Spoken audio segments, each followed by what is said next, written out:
I want to talk leadership today, but not just normal leadership. What I want to do is I want to talk about a specific thing that a leader must do in order to build not only the team or to build the organization bigger, but also to be able to multiply leadership. You can replicate leadership, you can duplicate leadership, or you can multiply leadership. Replication is teaching leaders basically what to do. Duplication is duplicating the results, leadership results that you want, and they duplicate it effectively. But multiplying is multiplying the duplicators.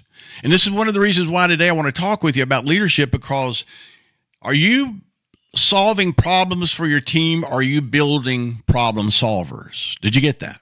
Are you solving problems for your team, or are you building problem solvers? Because folks, let me tell you something. If you're solving problems for your team and they are not learning how to solve their own problems, you're hurting your team. Because when a leader solves everything for themselves, they become kind of like a bottleneck for the entire organization. They kind of bottle things up, if you will. They create a system that relies on them for solving problems, and that takes the leader's energy away. It takes emotions away. I mean, it literally drains the leader. And you can't allow that to happen if you're fast going and building a big team and want to build a 7, 8, or 9-figure business. So what I want to do is I want you to understand why that you must build problem solvers versus just solving the problems. Solving problems creates dependency. You do not want to have a team that's dependent upon you when it comes to problems, because if you've got 10 problems in one day, that's 10 problems you have to solve and you have to do. Solving problems not only creates dependency, but it kills being independent. When you jump in with answers, your team has learned to wait for you instead of thinking for themselves. Did you get that? Because when you're talking to leaders and everything else, and this is what we need to do, well, instead of saying this is what we need to do, ask this question: what do you guys think we need to do? This is where that you're starting to learn and teach them how to think for themselves, because you do not want to create that dependency that you're the problem solver, because they will wait. They will go what they're used to. And if the culture is you solve the problems, they're not going to solve them themselves. That's why then instead of saying this is what we're going to do or this is how we solve this problem, how do you guys think that we need to solve the problem? And then from there, you'd have a much better idea of, well, you get 3 different ideas here how to solve the problems. If none of them are any good, but you know what to do, say, well, I got an idea. What do you guys think about this? You give them ownership even in what you say to agree. That's how that you start building problem solvers. Not only does solving problems create dependency, but developing problem solvers multiplies your leadership. Did you get that? Developing problem solvers, building problem solvers multiplies your leadership. When you teach your people how to think, what to do, they take more ownership in what you're building. They take more ownership in the results. And then they take more ownership in being able to figure out, well, I got a problem here. What do I do? Everything is someone once says, everything is figure outable. What you need to do is you need to ask this question: what is it that to do in order for problem solvers to be built? Very simple. Give them the problem, work with them, ask them questions. What's your thoughts? What about this? What you're thinking about that? Teach them how to think, look at a problem, find some solutions, then pick the best one. If you don't do that and you end up as a leader solving all the problems, man, your leadership is going to stagnate and it's eventually going to burn you out. See, solving problems of your people and not allowing them to solve their own problem keeps you on the porch and sometimes in the weeds, as I call it. What do you mean? Every time you fix something, you reinforce the belief that only I can solve problems. You don't want that.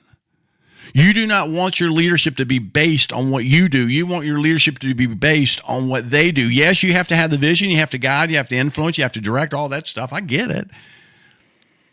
But at the same time, you do not want them to lose their confidence or to lose ownership because you haven't allowed them to solve a problem.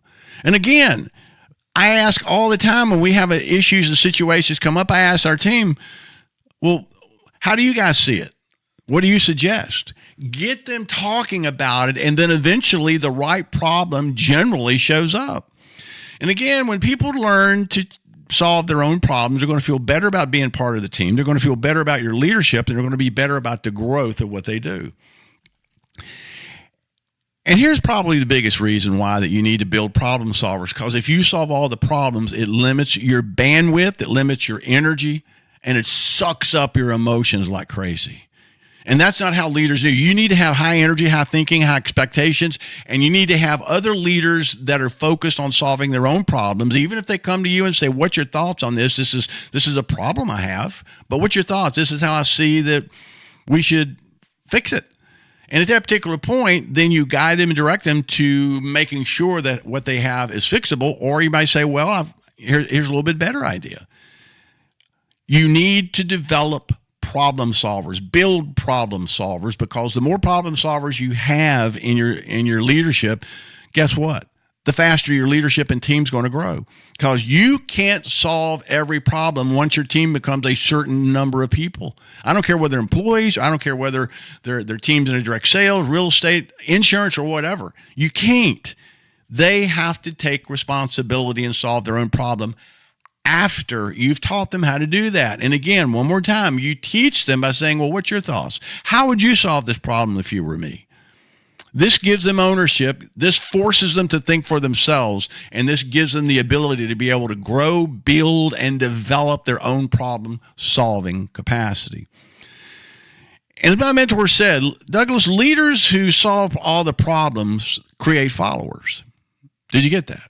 Leaders who create and solve all the problems. Oh, I can solve everything. You create followers. Leaders who develop problem solvers create other leaders. They build other leaders. They create other leadership kingdoms, if you will, in your organization, because everybody has their own team, if you will, or if they're part of just one team, everybody has their own ideas. Guys, don't solve all the problems. Build problem solvers. Teach them how to solve the problem. Give them the opportunity to solve the problem. And even if you've got a problem, you know what the answer is, call them and say, hey, I got an issue. I want to ask you a question. What do you think about this? And this is what I'm thinking. What's your thoughts? It gives them ownership, and it gives them loyalty to you because you're helping them grow in their own leadership. Guys, this is something, we're building something special here. This channel, I really believe with all my heart, is going to change lives. And what we're going to do is we're going to help people build seven-figure thinking, build seven-figure lives, build seven-figure income, build seven-figure businesses, if not 8 figures. That's why we're here. Because I've helped a lot of people through the grace of God. I've helped a lot of people do that exact same thing. And we want to help you through these videos. Like, follow, share, subscribe. And tell people about it. And get a fire journal. Start taking notes, because you're going to want to take notes, because we're teaching here what nobody else is going to teach you.